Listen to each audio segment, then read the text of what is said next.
Glad you're here, Michael. This show is about the edge, about honesty, Ted murmured, patting Michael on the shoulder.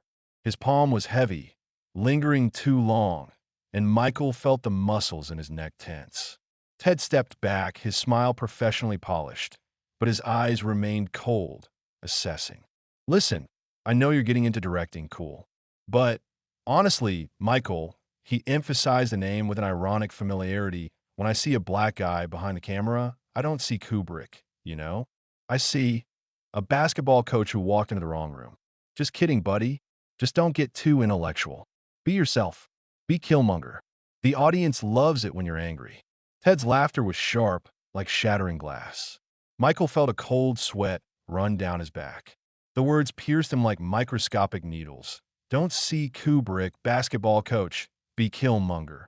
Every burst of laughter from the studio audience, already warmed up by an assistant, sounded like a punch. You hear him, Michael? You know what he's doing. He's diminishing you, turning you into a character, not an artist. Don't react. Don't give him the show he wants. The inner voice was low, like a chime, but the anger inside had already begun to rise, thickening in his throat. Michael inhaled deeply. The smell of sweat emanating from beneath Ted's bright purple jacket was unbearable. He looked straight at Ted. His pupils didn't flinch. I came here to talk about my new film, Ted, Michael replied softly. His voice was controlled, but there was an underlying tension that threatened to break.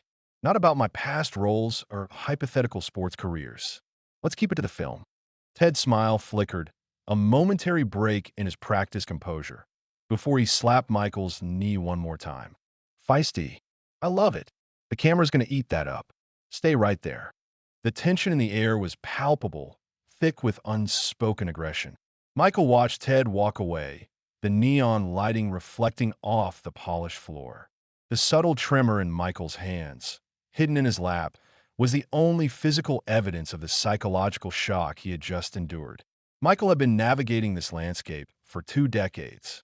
Hollywood was a kaleidoscope of bright lights and sharp shadows, where a black man's success was often treated as an anomaly or a limited edition product.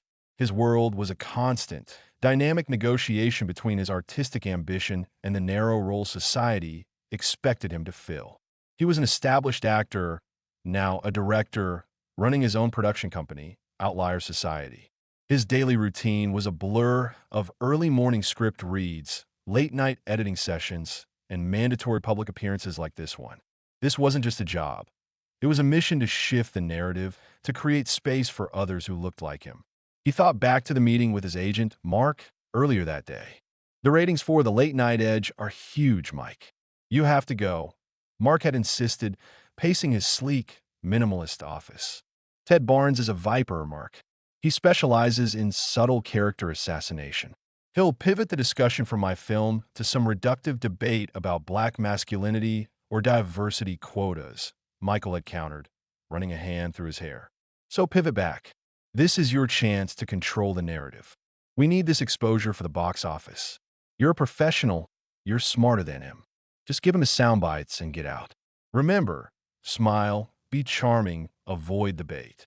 Avoid the bait. The bait is always there. Michael hated the term. It implied his very existence and background were provocative material, something to be avoided rather than embraced. The air in the studio, heavy with the sterile scent of disinfectant mixed with the metallic odor of machinery, seemed to oppress him. He looked over at the stage manager, a young Asian woman named Kiko, who offered him a small, genuine smile, a flicker of human connection in the controlled chaos. Kiko gave him a silent thumbs up. He recognized the look in her eyes, an unspoken understanding of navigating hostile environments. Ted returned, microphone clipped. Ready for action. He addressed the crew, but his words were clearly meant for Michael. All right, people, remember the segment with Michael B. Jordan. Keep the wide shots subtle. We need to make sure the contrast is clear. He's all power, we are intellect. Juxtaposition is king, right? Ted winked. The implication was a stinging slap. Power, read, brute force, primal, non-intellectual, versus intellect, red, the civilized white establishment. Did he just say that out loud? He is testing you. He is defining the narrative before you even open your mouth. You are not a contrast. You are the story.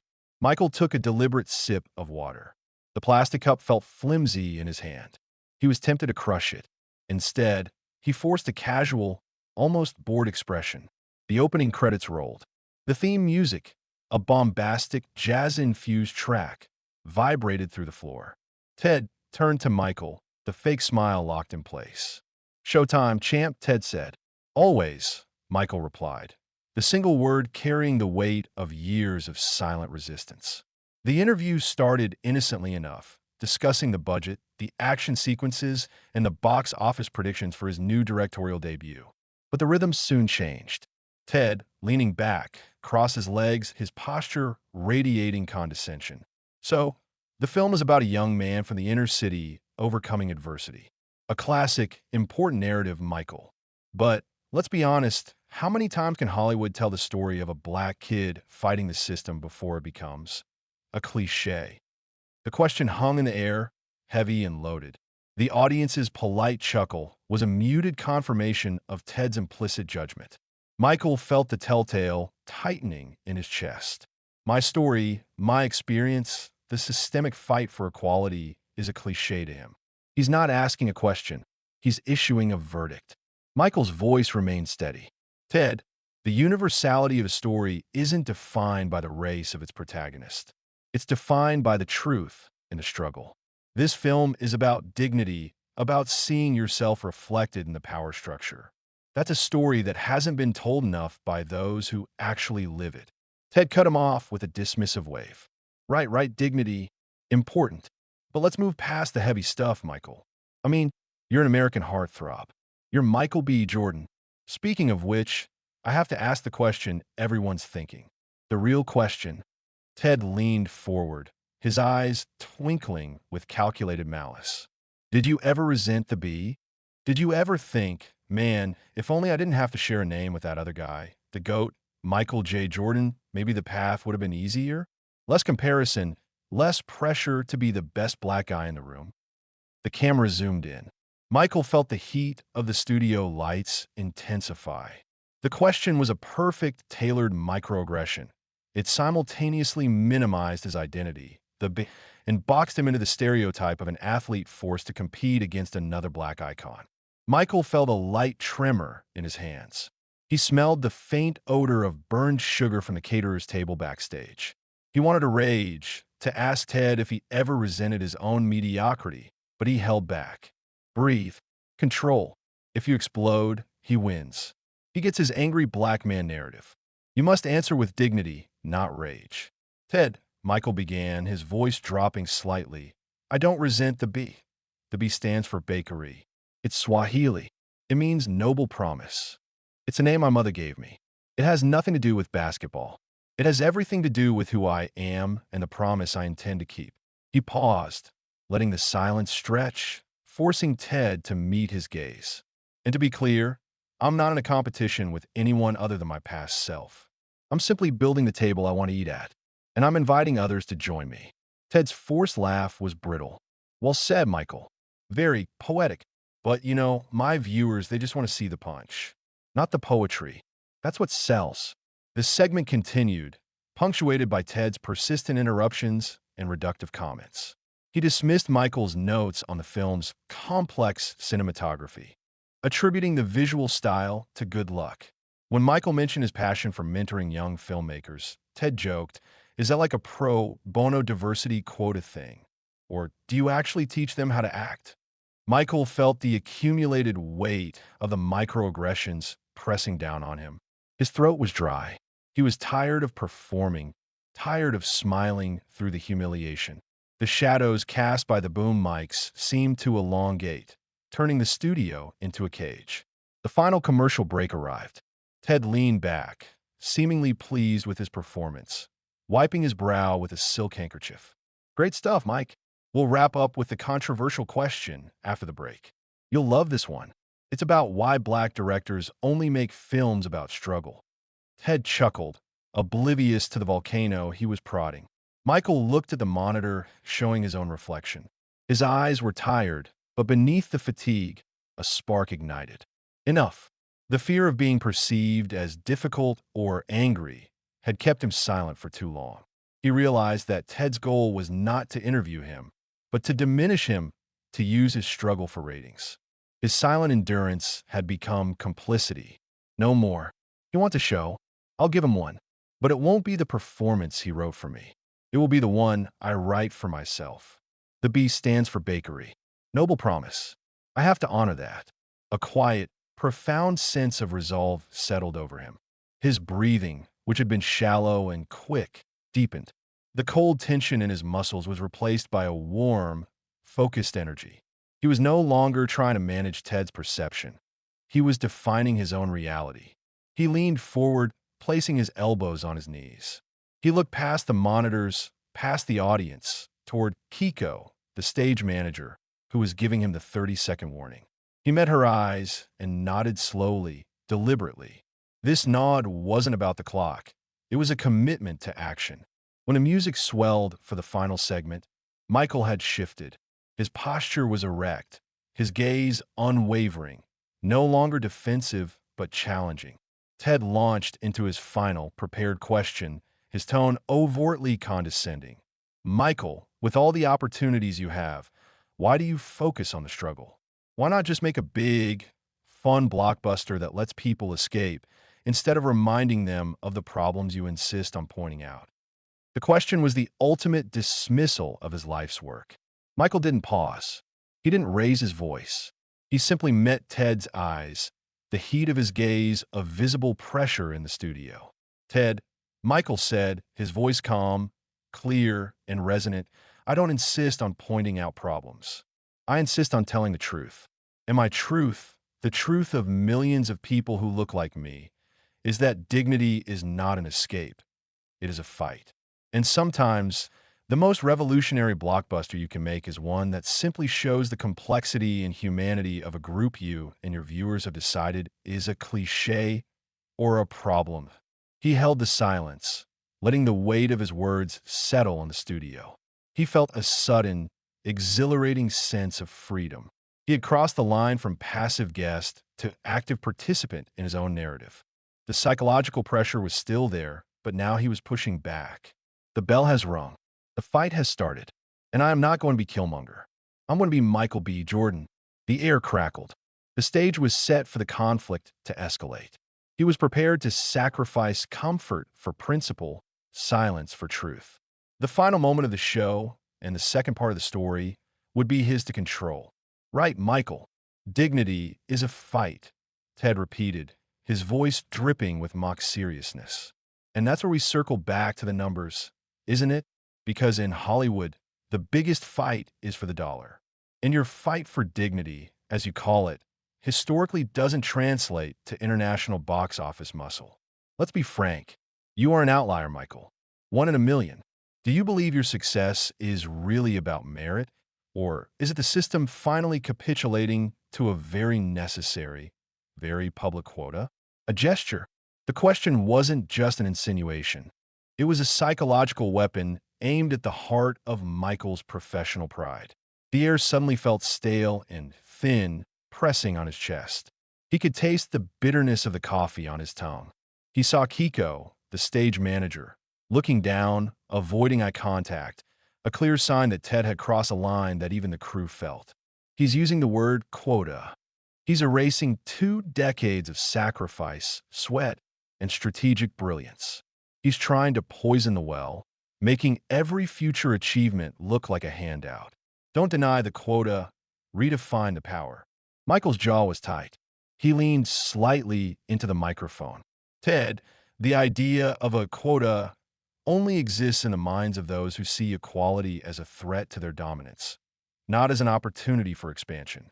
If my success is a gesture, then let's examine the hundreds of mediocre, repetitive films directed by people who look exactly like you, whose failures are simply forgotten, but whose initial opportunities were never questioned. My films, whether they succeed or fail, are being made because I earned the capital and the power to tell them. The only quota I fulfill is the one demanding excellence, not pity. The audience was silent, a tense, awkward silence that amplified the low, rhythmic thrum of the air conditioning unit. Ted immediately pivoted, seeking to undermine Michael's character with a more personal jab. Speaking of power, Michael, I read that you insisted on hiring an all-black production design team for this film, even replacing some established, award-winning veterans. Isn't that, forgive my language, a little racist in reverse? Shutting out talented white people in the name of, what, representation? That sounds like the very discrimination you claim to be fighting. The accusation of reverse racism was the precise bait Michael had anticipated. It was the ultimate deflection, attempting to turn the victim into the aggressor. Michael felt a flash of cold fury, but his resolve held. He remembered the faces of the young black designers he hired, their talent often overlooked, their portfolios dismissed as too niche. Ted, let's define terms, Michael said, his tone authoritative, taking control of the rhythm of the conversation. Racism is systemic power paired with prejudice. I have prejudice against bad art, but I do not hold the systemic power to marginalize any community. What I did was simple. I corrected a historical imbalance. For decades, the aesthetics of black life on screen, our homes, our communities, our futures, have been primarily interpreted by people who do not live that experience. I chose to prioritize authenticity and vision by hiring brilliant minds who understand the cultural nuances intimately. He paused, a tiny, almost imperceptible shake of his head conveying pity rather than anger. If hiring the most qualified people who also happen to be black, indigenous, and people of color makes me guilty of reverse racism, then I plead guilty. But I call it restorative justice in art, and I will do it on every project I control. My goal isn't to shut anyone out, Ted. My goal is to open the door that your industry, the industry you represent, has bolted shut for generations. Ted's veneer of professional politeness cracked. His face, under the harsh studio lights, showed a momentary flicker of genuine anger. He reached for his water glass, his hand visibly trembling, contrasting sharply with Michael's still composure. A sudden, sharp beep sounded on Michael's earpiece, his producer trying to signal him to dial it back, to be less confrontational. Ignore it. The show is not the movie. This is real. Michael made a conscious choice to remove the earpiece. He dropped it onto the glass table with a quiet clink. The sound was minor, but its impact was massive, a deliberate, symbolic act of severing the connection to the industry's control. Ted's eyes widened, recognizing the nonverbal declaration of war. Michael, I appreciate the passion, but you're making things very difficult for me. And for yourself, Ted warned, his voice now lower, colder, stripped of its performative energy. Don't burn bridges. The bridges I need to cross. I will build myself, Ted, Michael retorted, looking directly into the main camera lens. And they will be strong enough to carry many more people than just me. This was his first decisive public action, the refusal to be managed, the refusal to whisper, the refusal to adhere to the white establishment's rules of acceptable protest. Ted knew he was losing the psychological battle.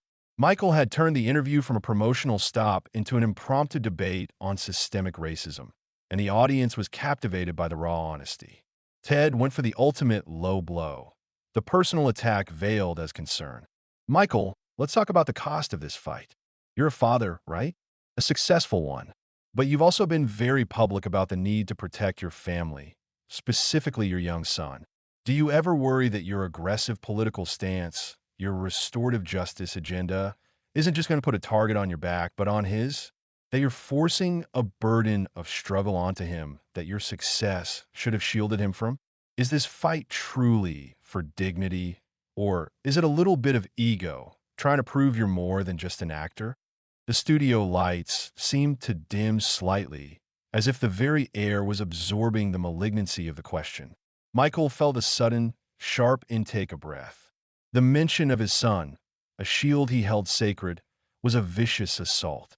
He felt the blood rush to his ears, his heart hammered against his ribs, a physical manifestation of the stress. He closed his eyes for a split second, seeking an anchor. This is it, the moral test. He wants to see the rage, the fear, the breakdown. You want me to choose silence for my son's safety. But silence is not safety. Silence is the inheritance of shame. Michael opened his eyes. The shadows on the wall seemed to crawl, reflecting the dark place Ted had dragged them to. Ted, he began, his voice taking on a new texture, a steel-edged calmness that was far more menacing than shouting. I'm not aggressive. I am simply assertive. And you asked if I worry about putting a target on my son's back. He leaned forward, his hands resting on his knees, projecting an image of quiet, unbreakable strength. When you're a black man in America, the target is already there. It was placed on his back the moment he was born. My job as his father is not to pretend the target doesn't exist. My job is to teach him how to aim back, how to stand tall, even when people with platforms like yours try to minimize his father's achievements or question his inherent worth. He paused, turning his body slightly so his profile was visible to the camera, a sculptural definitive presence. My fight for dignity is not for my ego. It is for his future. It is for a world where he is judged by the content of his character, not by the color of his skin, and certainly not by the comfort of your viewers. You call it struggle. I call it legacy. And I will not trade my legacy for your convenience. The tension reached its peak. Ted, realizing he had finally lost the fight, tried one last desperate maneuver, the cutoff. Well, that's a powerful, Ted started, reaching for the camera to signal the final close. But Michael wasn't finished. He spoke over Ted's fading voice, his final words booming with finality. And one more thing, Ted. You call me an outlier. But my success isn't statistical. It's proof. Proof that the system isn't broken. It's designed. And I am here to redesign it. Not with violence, but with unapologetic truth. Ted could only manage a flustered, forced sign-off, a very provocative end to our segment with Michael B. Jordan. We thank him for his honesty and his passion. We'll be right back. The show immediately cut to a commercial. The red light on the camera went dark. Michael remained seated for a moment, the adrenaline slowly receding, replaced by a profound, physical exhaustion. He felt a light tremble in his legs, but an immense, quiet victory settled in his soul. He had spoken his truth and censored on the largest stage.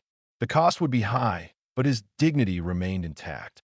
He stood up, looking at Ted, who was glaring at him with pure hatred. Michael gave him a slight, respectful nod, not of defeat, but of acknowledgement. He had fought the good fight. Now, he awaited the consequences. The stage was empty, the psychological noise replaced by a deafening silence. His moral decision was complete. The resolution and the twist lay ahead.